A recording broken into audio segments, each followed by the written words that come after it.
आज रंगब तोहर नई साड़ी, चाहे देबू तू भौजी गारी।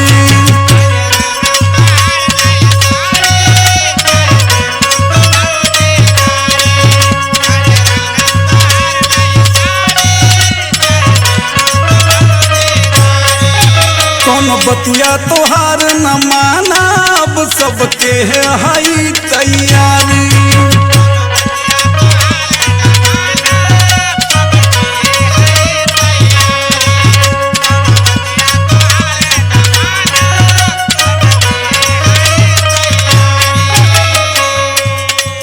होलिया में बदले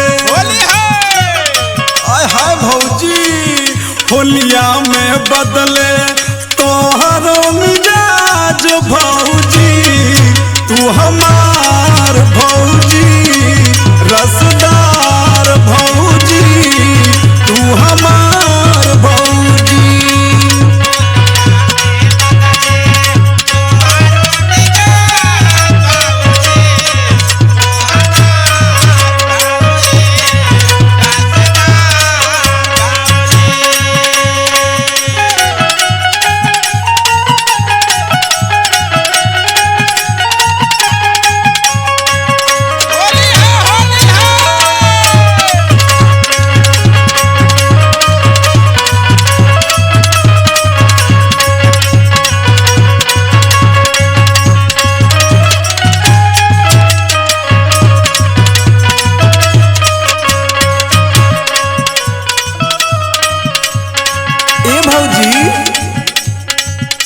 भौजी हो आज देखा दरवाजा न बंद करा, आज दरवाजा बंद के काम न चली। सुना बोला खोल दरवाजा तत्काल, आज न चली तोहार चाल।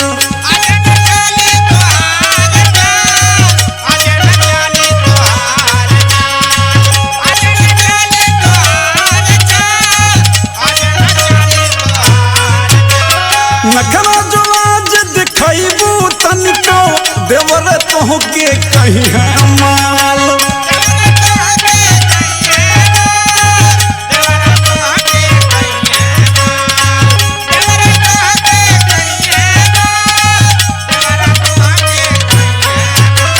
सुन रहे भौजी, सुनावा हो कई दे बैगलवान,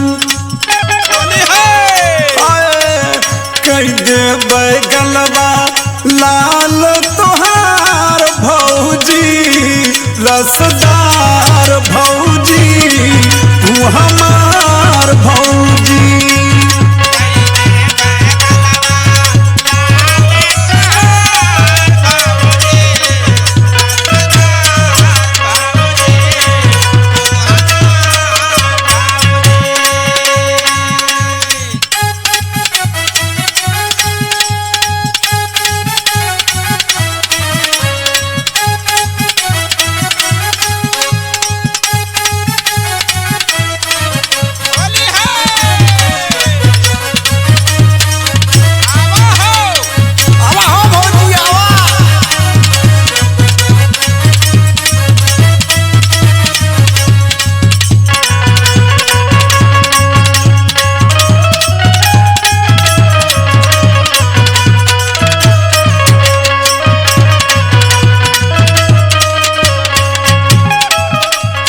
शंकर भाई, बिजलाल भाई, अरुण भैया, अरे भौजी के आज छोड़े मत बिना रंग लगाए। एकदम ना छुड़ी है। भौजी के दीदियों दिखावत है, सबके लगा दा।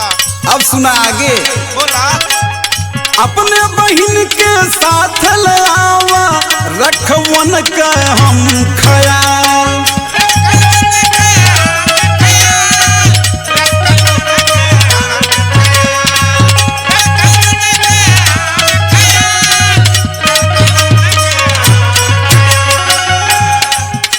लाल रंग से रंग बचोली, वनहु तब हो जाई है लाल।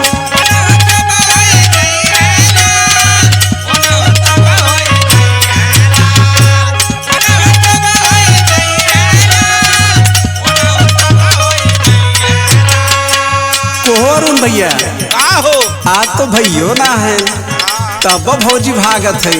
अरे भौजी चला चला दरवाजा जल्दी से खोलाओ, चला। सुना आगे।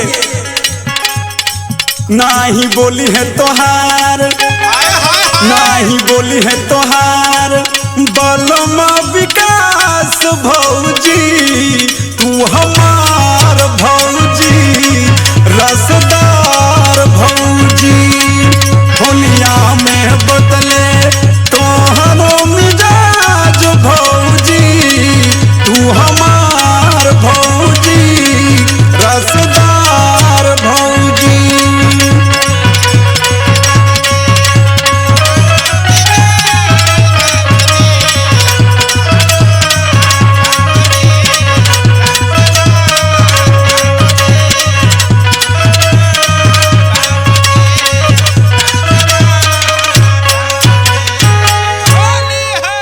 अरे आवा हो भौजी।